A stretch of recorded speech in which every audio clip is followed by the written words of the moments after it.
नहीं नहीं बहू, ऐसा क्यों कह रही हो? मैंने तो ऐसा कुछ भी नहीं कहा, और तुम तो मेरा इतना ख्याल रखती हो। ऐसा कहकर शकुंतला बात को टाल देती है। लेकिन एक रात जब राजू घर पर नहीं होता, रमा चुपके से घर से निकलती है और घर के पास बने बाग में जाने लगती है।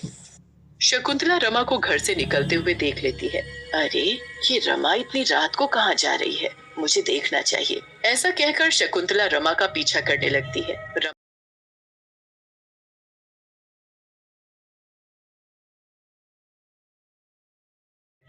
रमा बाग के अंदर जाकर एक जगह रुक जाती है। तभी वहाँ एक लड़का आता है। रमा लड़के के गले लग जाती है। राहुल, तुम आ गए। कितने दिनों बाद मिले हैं हम दोनों। सही कह रही हो रमा, जब से तुम्हारी शादी उस राजू से हुई है, हम दोनों तो मिल ही नहीं पा रहे थे। अच्छा हुआ ये राजू कुछ दिनों के लिए यहाँ से चला गया, लेकिन रमा, हम कब तक एक हो पाएंगे?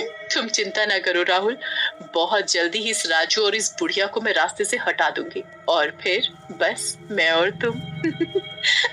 रमा की बात सुनकर शकुंतला को गुस्सा आ जाता है और वो बाहर निकल जाती है और गुस्से में बोलती है, बहू, तुझे ये सब करते शर्म नहीं आ रही?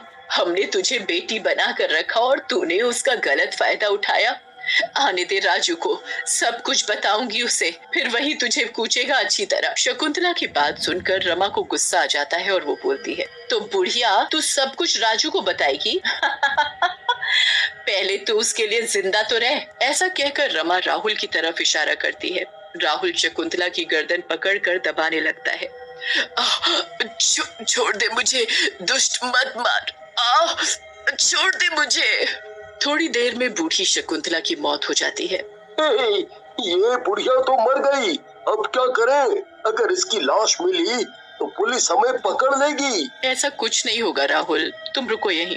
ऐसा कहकर रमा वापस घर जाती है और वहाँ से पेट्रोल लेकर आती है और शकुंतला की लाश को जला देती है। कुछ दिनों बाद राजू घर वापस आ जाता है और शकुंतला को ना पाकर रमा से बोलता है, अरे रमा, माँ कहीं नजर नहीं आ रही, कहीं गई है क्या? माँ अब कभी वापस नहीं आएंगी। वो हमें छोड़कर कहीं चली गई है। ये देखो उन्होंने क्या लिखा है इस चिट्ठी में। ऐसा कहकर रमा राजू को चिट्ठी दे देती है। चिट्ठी पढ़कर राजू रोने लगता है। धीरे धीरे समय बीतने लगता है। एक रात राजू सो रहा होता है, तभी वहाँ राहुल और रमा आ जाते हैं। कितने आराम से सो रहे हैं मेरे पतिदेव, लेकिन इन्हें क्या पता ये इनकी जिंदगी की आखिरी रात है। रमा, जल्दी करो, इससे पहले हमें कोई देख ले, हमें इसे मार देना चाहिए। ऐसा कहकर रमा और राहुल सोते हुए राजू का गला दबाने के लिए बढ़ते हैं, लेकिन तभी उन दोनों को जोर से झटका लगता है और वो दोनों दूर जाकर गिरते हैं। अरे, मर गई रे, मेरी कमर टूट गई। मुझसे तो उठा भी नहीं जा रहा। ओ, सही कह रही हो रमा, ना जाने कैसा झटका था ये।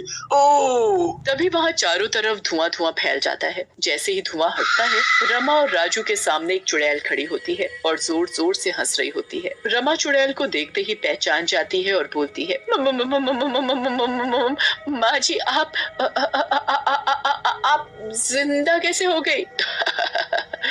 अच्छा है, तेरे जैसी औरत ने पहचानो तो सही। मुझे लगा तू अपने किए गंदे कामों के साथ साथ मुझे भी भूल गई है, लेकिन अब तेरी मौत आई है। ऐसा कहकर चुड़ैल रमा को मार डालती है। तभी राजू उठ जाता है और चुड़ैल के पास जाता है और बोलता है, माँ, तुम आ गई, ये सब क्या है? फिर चुड़ैल राजू को सारी बात बताती है, जिसे सुनकर राजू बोलता है, माँ, आपके साथ कुछ गलत हुआ है।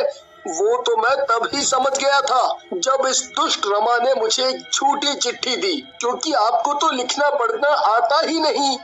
लेकिन इतना बुरा हुआ है, मुझे इसका अंदाजा नहीं था। तभी वहाँ पर गिरा हुआ राहुल चुड़ैल के पैरों में गिर जाता है और बोलता है, मुझे माफ कर दो माँ जी, मुझसे गलती हो गई।